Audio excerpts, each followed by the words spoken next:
Hola, en este espacio veremos qué es el proceso y cuáles son sus partes. El proceso es un conjunto de 6 actos ordenados, coordinados y sucesivos. Deben de seguirse todos los pasos previstos estrictamente para así evitar informalidades o incoherencias que nos lleve a una posible nulidad del proceso. Es importante conocer que el proceso busca garantizar a las partes que se van a respetar las reglas fijadas para así proteger sus derechos. Además, busca una solución pacífica. También el proceso busca que los sujetos lleguen a un vínculo con lo acordado, es decir, la sentencia. Pero esta va a carecer de legitimidad si es que no llegamos al otro paso, que es el cumplimiento de lo acordado. Finalmente, el proceso enriquece la jurisprudencia para que en próximos casos similares sepan por qué línea seguir. Ahora veremos cuáles son las partes del proceso.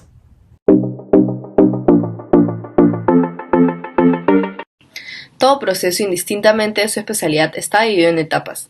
En cada etapa o capítulo se desarrolla una serie de actos procesales a través de los procedimientos respectivos. La primera etapa sería la etapa postulatoria. En esta etapa es en la cual las partes fijan sus posiciones, la demanda y la respuesta, y el juez depura la calidad de la demanda y la respuesta.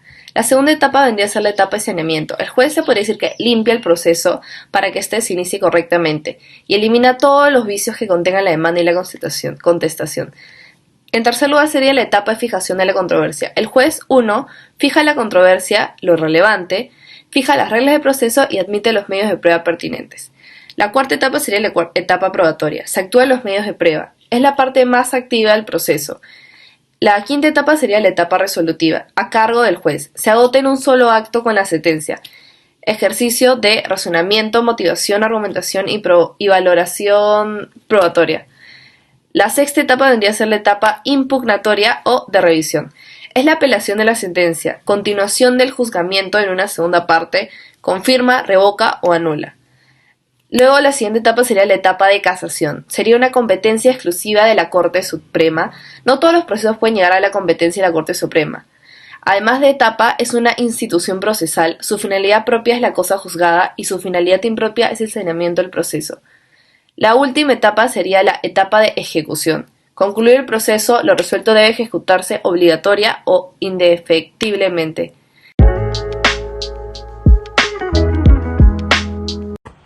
Bien, ahora yo les hablaré acerca de los plazos dentro del proceso en la ley peruana. Bueno, los plazos son el tiempo fijado que se establece en la ley procesal para la actuación e impulso de los actos procesales por el lado de las partes. También se puede decir que es el tiempo legal o contractualmente establecido que ha de transcurrir para que se produzca un efecto jurídico. Usualmente el nacimiento o la extinción de un derecho subjetivo. Se puede decir además que es el plazo que la ley otorga a una acción procesal o es el tiempo que debe transcurrir desde el inicio hasta el final de un acto procesal. El plazo puede ser reducido o ampliado por el juez según las circunstancias de cada caso. Por ejemplo, se puede decir que para presentar pruebas tienes un plazo de 7 días. Para presentar testigos vas a tener un plazo de 5 a 10 días. Estos plazos pueden aplicarse en distintos ámbitos del derecho procesal peruano, como el derecho procesal civil o el derecho procesal penal. En estos casos van a tener diferentes plazos, términos, aplicaciones e incluso palabras distintas dentro de estos mismos tipos de derecho procesales. Otra parte del proceso son los términos, los cuales son unidades referenciales de tiempo en meses para el impulso o generación de efectos del proceso. Además, también podemos entender a los términos como un momento determinado, el cual puede ser el fin o conclusión de un plazo, es decir, como lo dice su propio nombre, su término. Asimismo, se puede definir el término como aquella actuación procesal en la que la autoridad nos concede un plazo definido, que suele ser por un periodo largo para dar cumplimiento al último día en que esto es posible, considerándolo de esta forma el día de término. Es importante saber que los términos procesales, en el caso de no ser atendidos, pueden tener graves consecuencias en nuestros procesos. Por ejemplo, si no ofrecemos pruebas dentro del plazo otorgado, nuestro juicio puede carecer de pruebas y afectar gravemente el resultado de nuestro proceso. Los estadios son aquellos espacios que se encuentran dentro de las etapas en donde se desarrollan los actos procesales, que tienen por finalidad poner en conocimiento a las partes, ya sea de los terceros o de los funcionarios judiciales, una petición formulada en el proceso o el contenido de una resolución judicial. El estadio es el momento en el que se generan los actos procesales y se debe actuar para de esta forma dar paso a la generación de un nuevo acto procesal. En teoría preventiva de la teoría de las nulidades, representan el primer y el único estadio procesal para la invocación de los vicios que acarrean nulidades ulteriores, salvo en las incidencias referidas a hechos o a pruebas nuevas. La fijación de los puntos controvertidos es un acto procesal que es una secuencia lógica y derivada de los actos procesales que vienen de una determinación previa. Esto quiere decir que se presenta no de modo espontáneo ni de la libre voluntad de las partes o quizás de un juez, sino que esto se presenta de forma de que un estadio secuencial del proceso y es el último que en la etapa postulatoria del mismo se encuentra. Lo que sabemos es que comienza con una demanda, emplazamiento, contestación y de un saneamiento. La siguiente etapa en el proceso son los apremios y rebeldía. El apremio es la advertencia que formula el órgano jurisdiccional a las partes para el cumplimiento de algún acto procesal, y la rebeldía es la materialización de la advertencia, es decir, una sanción procesal que se hace efectiva ante la inacción o incumplimiento de lo que estaba obligado a la parte mediante un apremio.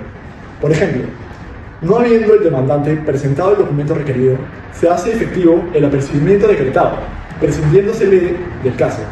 El artículo 458 del Código Procesal Civil nos aclara que transcurrido el plazo para contestar la demanda, el demandado a quien se le ha notificado válidamente esta no la hace, se le declara rebelde. Se le notificará por cédula en su dirección domiciliaria o por edictos, es decir, la publicación de la notificación en un diario oficial.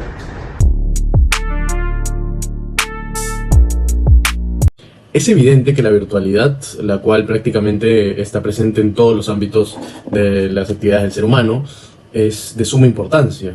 Como tenemos el máximo ejemplo del año 2020, que la pandemia golpeó al mundo y generó una necesidad de un parón de las actividades rutinarias presenciales y generó la necesidad de actividades virtuales, como colegios, universidades y muchas otras actividades, las cuales de esta también claramente se vio involucrada el derecho. La virtualidad volvió posible cientos de procesos los cuales de manera presencial no hubieran sido posibles de ninguna forma. No obstante, aunque el legislador, los jueces y los encargados de mantener la naturalidad, por decirlo de alguna forma, de los procesos judiciales, aún ese arduo intento, ese arduo trabajo para mantener dicha naturalidad no se pudo cumplir del todo. Lamentablemente, según muchísimos juristas y también lo que hemos conversado en clase, la virtualidad de los procesos perjudica en una muy gran medida a la vocalización, al debate, a los argumentos a favor o en contra, obviamente de manera verbal, al momento de interrogar, al momento de compartir, al momento de intentar argumentar a favor o en contra de lo que quiere una parte o la otra decir. Lamentablemente, esto por muchísimos juristas alrededor del mundo evidenciaron que se vio sumamente perjudicado. Y está claro que la virtualidad ayudó increíblemente al mundo y obviamente al derecho también, pero también lo perjudicó de una forma muy vasta. Muchas gracias por ver el video, esperemos que la información que les acabamos de exponer les sean de mucha ayuda y nada, felices fiestas. Jingle bell, jingle bell, jingle bell rock, jingle bells swing and jingle bells ring, snow